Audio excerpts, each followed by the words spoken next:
Good evening, Gulf Coast independent wrestling fans. Welcome once again to an edition of The Front Row Fanatics. I'm the Gargoyle, your host, sporting my Simon Says gear here, which you can pick up at any vintage show or any show that Simon Says is on.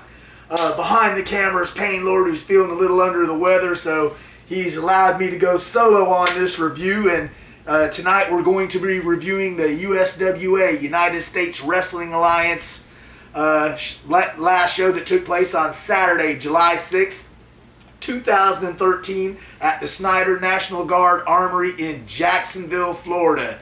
And before I get started, once again, I'd like to give a big shout out and thank you to USWA COO Frank Howell and his wife and all the people at USWA for once again treating us as great as they do, showing us the hospitality, and once again putting on a really high quality wrestling show as they always do. So with that being said, we'll roll into the first match at Red, White, and Bruised number 2.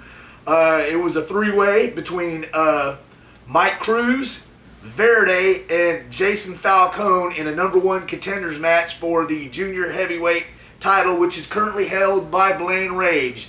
Now, anybody that's seen Mike Cruz, and I know some of you Gulf Coast fans got a shot at seeing Mike Cruz at the SWA show in Crestview, the guy is talented beyond belief, man.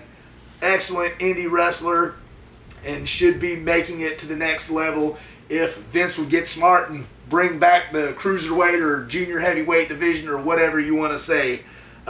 He wrestled a guy named Verde, which is Spanish for green, as we all know, and who dressed in an all-green bodysuit, kind of like those green guys you see at the hockey games on TV or whatever.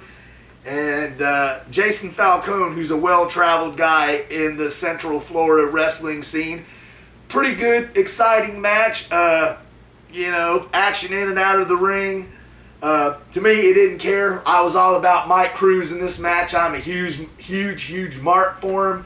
And the bottom line is, once again, Mike Cruz, using his athletic prowess and high-flying skills, emerged the victor in this three-way number 1 contender match, got the Duke, and now he will be facing Blaine Rage, the current junior heavyweight champion, at the October 26th USWA show. So, good match, got the crowd started. Once again, as always since we've been attending USWA shows, large crowd, easily 300, between 300 and 400 people were there. You know, they have great gimmick tables, good food. You know, this match started the show good, got the crowd into it, hype, loud. So, good match to start the show. The second match was a gentleman known as Sobek Raw, and he defeated a guy named Kid Hollywood.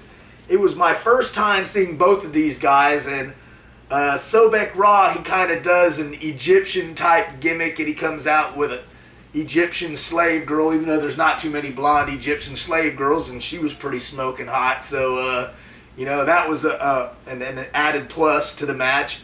The match itself, in my opinion, wasn't all that. It was pretty much domination by Sobek Raw.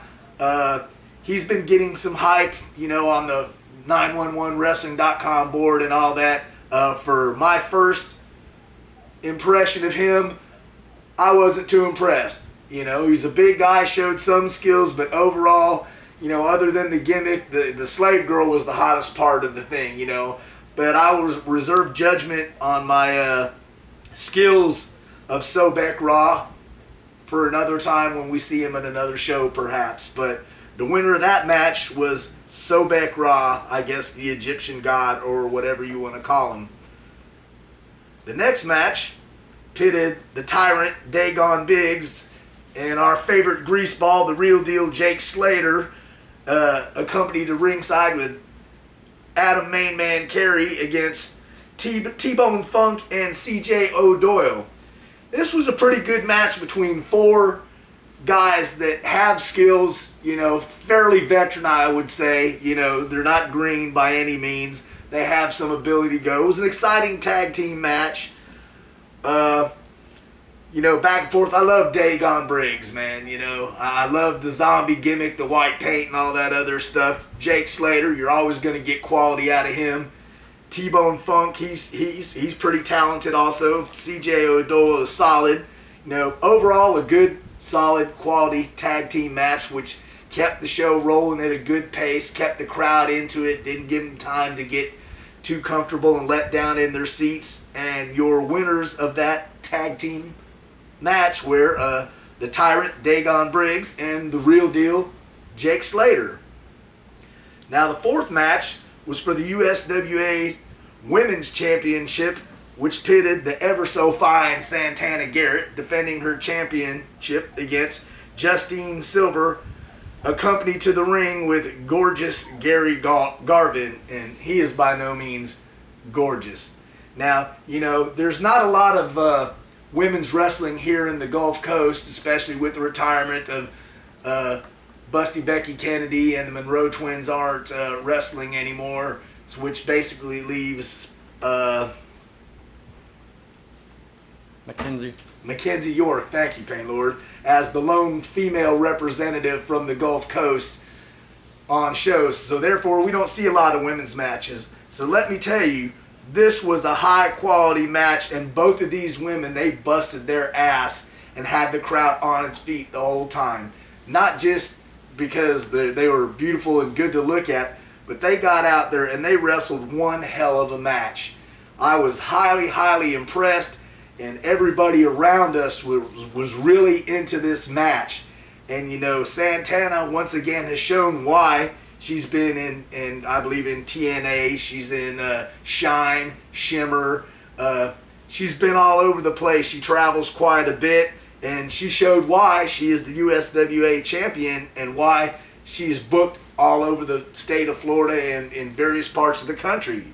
She's talented, she's got the skills, and can deliver a solid match anytime you put her in the ring with a good opponent, So, like I said, this was a great match, and I'm not meaning to be discriminatory in any way, shape, or form, but for the most part, when you see women's matches, at least in our area, they're somewhat lacking, and that's not to insult anybody or anything. There's just not enough women in the Gulf Coast for any one woman to become skilled or dominate or have a women's scene whatsoever, So it was refreshing to see a quality women's match, and Santana Garrett retains her USWA Women's Championship by defeating Justine Silver, who is also quite talented and gets booked in a lot of other places too. So your winner, the lovely and one of my personal favorites, Santana Garrett. And this kept the show rolling right along. The crowd was really pumped after that, and they deserved to be. Those two women got out there and they wrestled their hearts and souls out, and showed there is quality women's wrestling there.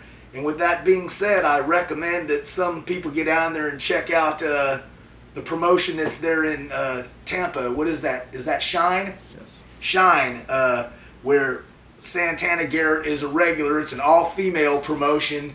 You need to get down there and check that out. You can see the best of women's wrestlers, not only in the state, but I believe in the country. Definitely need to go down there. The next match was, I believe he is the nephew of the Pope from TNA, Flash and Cash Hayden Price against the future Jonathan Wells, who I believe was making his debut match.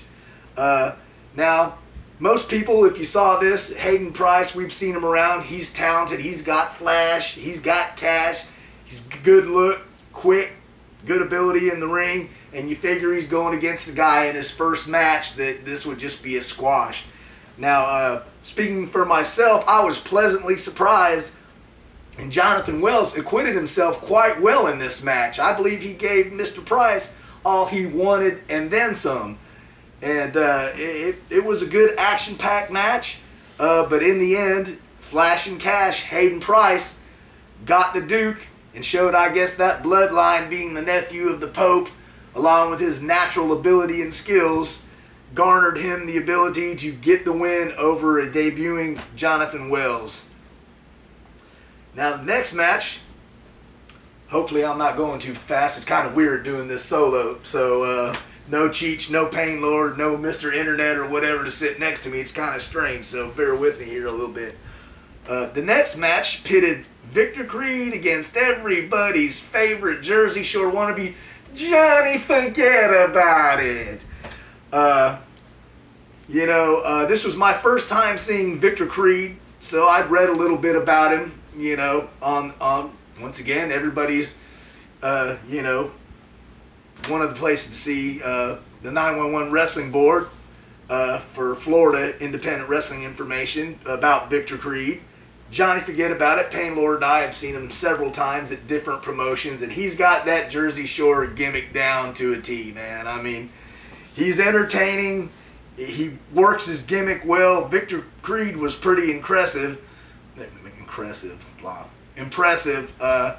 and totally dominated and just pummeled Johnny Forget About It. Beat him to some spaghetti sauce, man. I mean, he'd get in there and he'd be running that mouth and doing this number and doing that, and forget about it, trying to do his best little Guido imitation and all that. But, in the end, Victor Creed was just too much and defeated Johnny Forget About It to gain the victory. Now, as all this kept rolling along, the crowd, they were just getting into it. It was like, a symphony building towards that crescendo, because there was a lot of stuff coming on it, later on in the show, which these last 3 matches were for the tag team title, the junior heavyweight, and then a main event 6-man tag team grudge match where there was a lot of bad blood between the participants, so it just kept getting the crowd building. It was like the hurricane on the horizon, which led us into the United States Tag Team Championship, held by the defending champions, the Circle of Disrespect, which is the King of Florida, Francisco Chiazzu, which you should have checked him out on Honey Boo Boo. He was on the latest episode of Honey Boo Boo while doing a show at Rampage Wrestling in Georgia. And my man, the one, the only, the Emerald Emperor, Simon Says, going against second generation wrestler Tim Zbyszko, who is the son of the living legend Larry Zbyszko, and another talented young guy named Rocky Santiago. And Tim, don't get mad at the little video I made about you before the show, because I enjoy your ring work and you and Rocky are a solid tag team. But hey, I called it 3 hours before the show that Simon was going to beat you down and the Circle of Disrespect were going to retain the titles, and lo and behold, that's what happened. So don't be a hater just because the gargoyle called it, man. I said it was going to happen, and my man Simon and the King, they delivered and backed me up, and they got the Duke to retain their USWA tag team titles, which they've held for quite a while now. I'm thinking it's close to a year now that they've held the belts. Cruz interfered in that match. Yes, which, as Pain Lord pointed out from behind the camera, Mike Cruz, who has been known to associate with both the King and the Emerald Emperor in other promotions, jumped in and gave some assistance to the Circle of Disrespect when I believe that Zbyszko or them were trying to use some foreign object or something, to get the upper hand on the King and Simon. They couldn't beat them fair and square, so they were trying some shenanigans, and Mike Cruz wasn't going to have any of that, and he jumped in and sort of was the equalizer, so to speak. But the bottom line is the Circle of Disrespect retain their tag team titles. I believe, I'm hoping that Mike Cruz is joining the Circle of Disrespect to strengthen their ranks and also give them someone to watch their back so no more shenanigans can happen while they're in there trying to defend their belts, which is, they have a lot of enemies being as successful tag team as they are, and there's always somebody trying to sneak up on them or, do something crazy. to help them lose their belts, and we don't want to see that. So sorry, ain't happening. But also, with Cruz's victory earlier in the match, making him the #1 contender for the junior heavyweight belt held by Blaine Rage, if he joins the Circle of Disrespect and he wins that belt in October, the Circle of Disrespect would have 2 of the 3 titles in their little faction, which I'm hoping this is what's happening. Now, this is all purely speculation on my part that Mike Cruz is joining the Circle of Disrespect and they're expanding their faction. Maybe he just had a personal grudge against Rocky Santiago or Tim Zabisco and just wanted a little payback or whatever. Also, anything is possible. We don't know. Personally, I say, Mike, join Simon, join Frankie, keep the Circle of Disrespect growing and getting stronger. And once again, the victors, the Circle of Disrespect, the King of Florida, the Emerald Emperor, Francisco Chiazzu, and Simon Says. Yeah, baby, gotta love it. And get your Simon Says t-shirts and your Francisco Chiazzu photos, all the good stuff at the gimmick table at any show you see them. They've got some high quality pictures, some nice stuff. And King, you need to get you some shirts too so I can be sporting some King of Florida shirts too, man. Represent, baby, representing. Which leads us to the semi-main event, which was the USWA Junior Heavyweight Championship, held by the current champion Blaine Rage, who wrestled Sir Ian Shire with, I'm going to assume, his brother Thomas Shire accompanying him at ringside.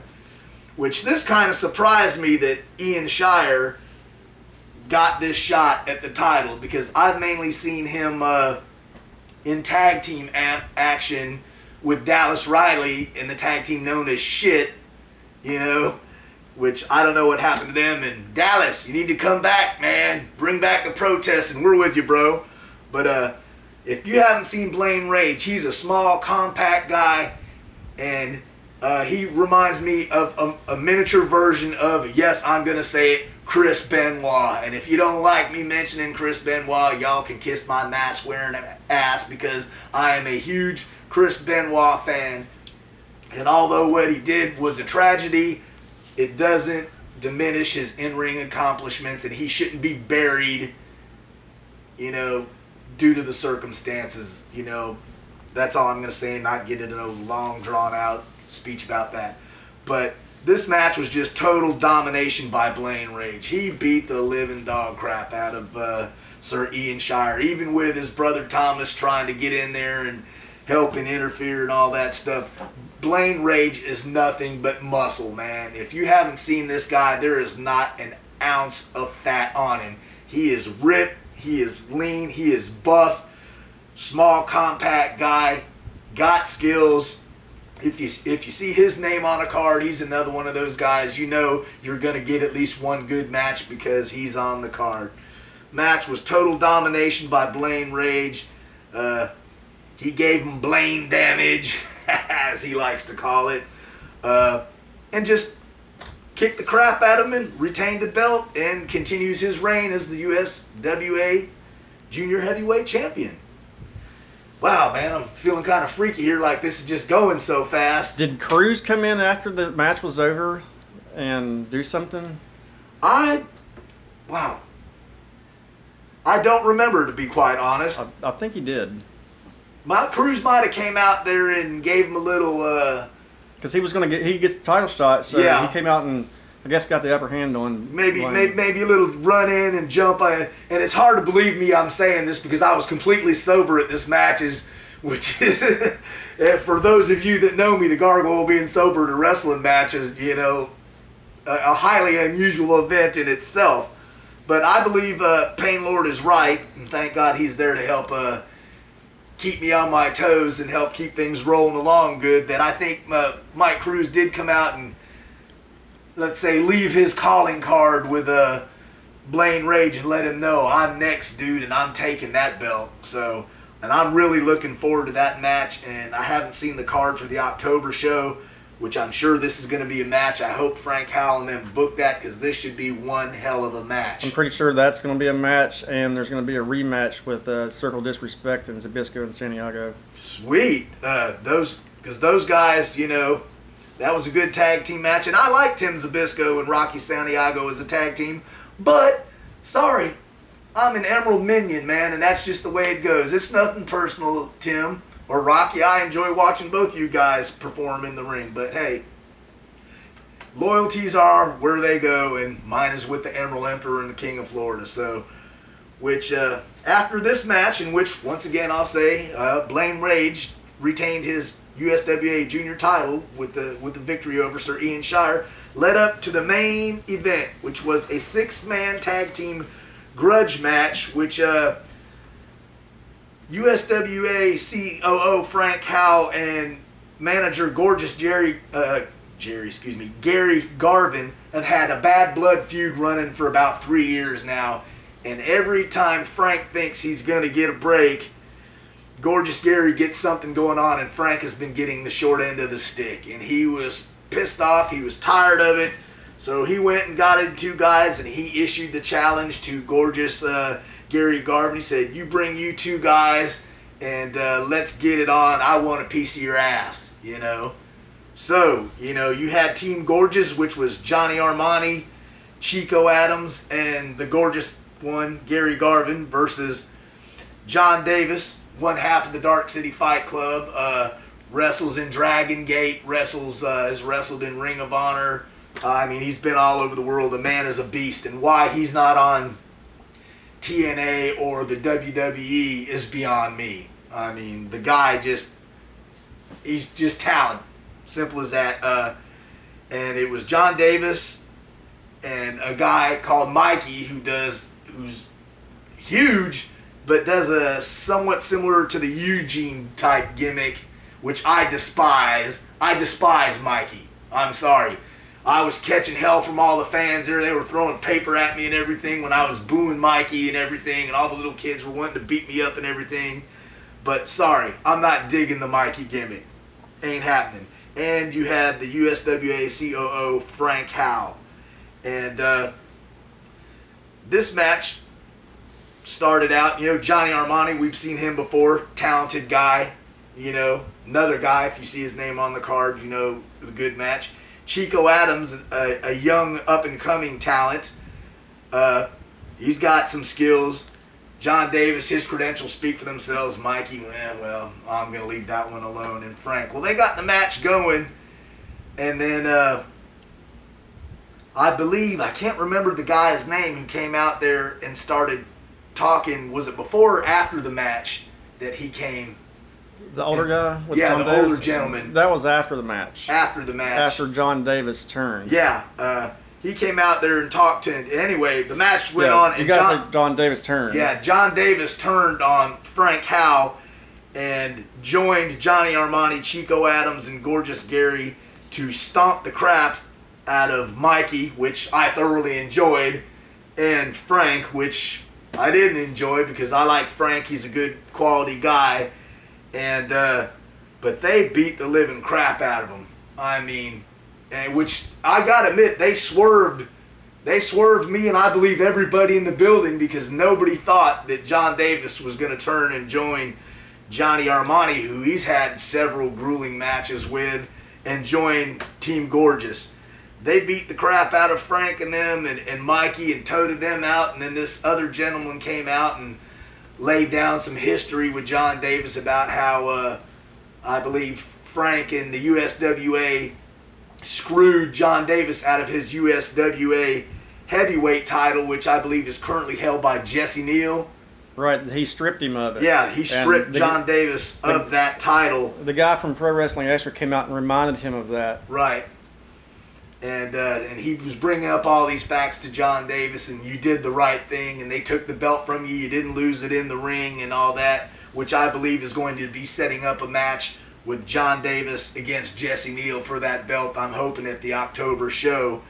But, you know, all in all, I can say is if you go to a USWA show in Jacksonville, you're going to get your money's worth. you're going to see a well-ran, well-organized, high-quality show.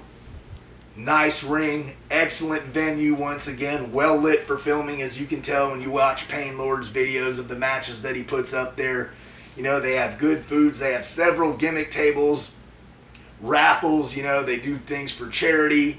So, I mean, it's a no-lose situation. You know, we drove, was what, roughly 400 miles? Yeah, 5 hours. 4.5 hours, 5.5. 4.5 hours we drove from Navarre over there. Fortunately, it was on the west side of Jacksonville, so we didn't have to drive all the way in there. But we drove 4.5 hours, and a lot of the fans there that are locals and come to USW all the way, they can't believe that we drive that far. Well, that's like we say, if we want to see some good quality wrestling, we're willing to drive. And I strongly urge Gulf Coast fans, you can plan a trip. If you're on Facebook, yawing about everything in your personal life, you can check out the schedule.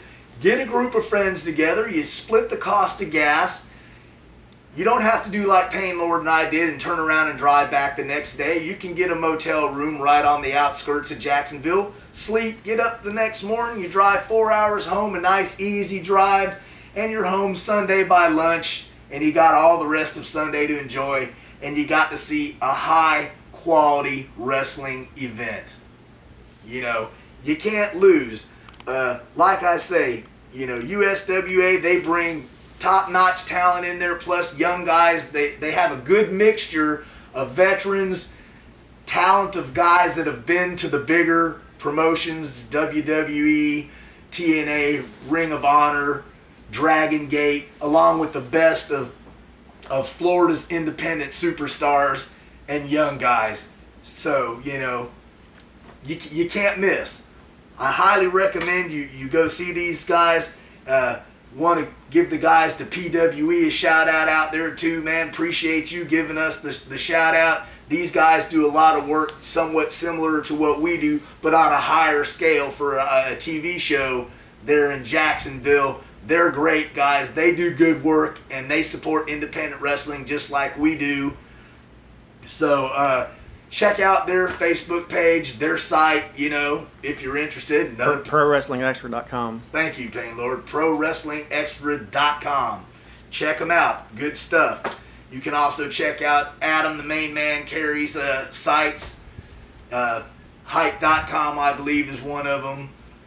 I'm not remembering everything today. The sobriety is killing me. It's the first beer I've had in quite a while. So, you know, I want to give a shout out to Brandon Alexander, who got out there and did some rapping before the show, which, you know, I'm normally not a big rap fan, but he surprised me with his abilities. And you know, and Brandon, don't give up on your dream, bro. Keep on doing what you do, you know, because that's the only way you're going to find out if you're going to make it is give it your best.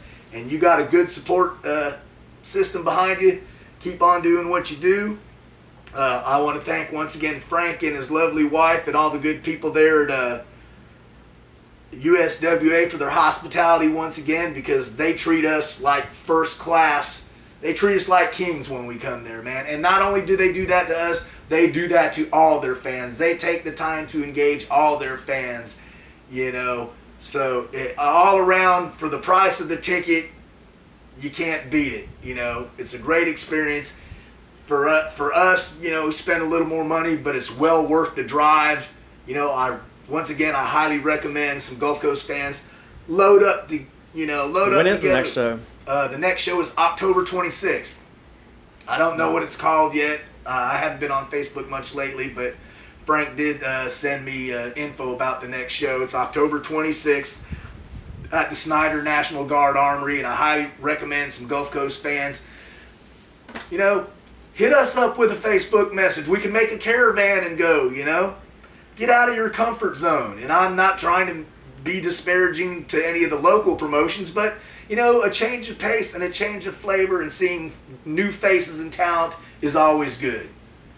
Now, with all my rambling, rumbling, bumbling, and stumbling getting out of the way, since doing this solo is kind of freaking me out, we're going to talk about match of the night and runner-up.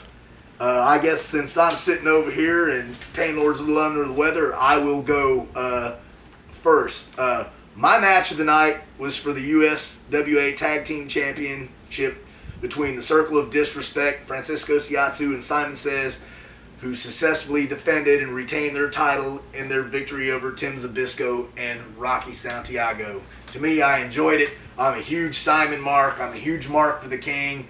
So, plus, I made the prediction there at the road stop with Pain Lord filming me dancing, singing my silly ass little song, picking fun at Tim Zbyszko, saying that Simon was going to kick his ass to the theme of the old Spider-Man cartoon from the 70s. So, that was my match of the night. Pain Lord? My match of the night was the Divas match, Justine Silver versus Santana Garrett. It was a hard-hitting match. Yes, absolutely, and I thought about going that way too. It's rare that I pick a Divas match as match of the night, but this was a rematch of last time we was there. Right, 3 months ago. And it was much, much better than the last time. In fact, I remember having negative remarks about the match. Absolutely. But this is completely different. Yes, I will agree with you 100%. And I had thought about picking that as my match of the night also, but like I said, because I did the little dance at the rest stop and sang the song, I went ahead and picked the tag team matches as my match of the night. Now for the runner-up, I went ahead and I just did I picked the Divas match. Like you said, Santana and Justine. This match was 10,000 times better than the match they had done at the previous show. And like you said, it's rare that a Divas match gets picked as match of the night or runner-up for that matter at all. Both these women, they laid it out in the ring and put on a high-quality match that any wrestler would be proud to have delivered in the ring. So they got my runner-up, and for you... We just flip-flopped. My runner-up is the Circle of Disrespect versus Santiago and Zbyszko. So, good friends. We have somewhat similar taste in a lot of things, so we both had the same matches, just in various orders. I could have easily went the same way as Pain Lord did and went with Santana and Justine's match as match of the night. It was that good. But once again... like I said, it was a good show. I highly urge people to attend USWA, not only from the Gulf Coast. If the locals are there, keep on supporting Frank and the USWA, and by the size of the crowds that they're drawing, they must be doing something right, because there has not been a show since we've been going to USWA that's been less than 300 people. And I believe the tickets are only, $10? Yeah. $10. Okay, yeah, you'd have to spend some gas money and stuff driving over there and back, but it's not that much. You get everybody, you chip in and all that. And, what can I say? USWA puts on a quality product, which I highly recommend. And I hope more people would take the time to travel to go see that. So their next show is going to be at the Snyder National Guard Armory on October 26th. Let's see, there's got a name here for the show. I don't see a name for the show yet, but I believe it's going to be another awesome show. It'll probably be Halloween theme based. Probably, which they generally do at that time, since it's a week before Halloween, and I'm looking forward to it. Want to give a shout out to our good buddy Russ there and Mike from Jacksonville that were sitting with us there in the front row having a good time. And Big Mike Bennett, his son Lindsay Jr., that were there. Jamie Love and who's another person that I met who's one of Russ's friends. And that's another thing about it. You travel to these shows, you meet new people. You make new friends. You have a good time. So you get the added bonus of making friends and meeting new people to go along with a high quality wrestling show. So that was another high quality show put on by the USWA. I'm not going to sit here and ramble anymore because I know Pain Lord's under the weather and he's ready to hit the bricks running and get out of here. So once again, Frank and your lovely wife, thank you for making us feel at home. The hospitality, you're doing a great job. Keep on doing what you're doing, and we will continue to make that trek over to the USWA to enjoy the fine quality product that you're doing. And with that being said, I'm the Gargoyle, and we'll see you in the front row.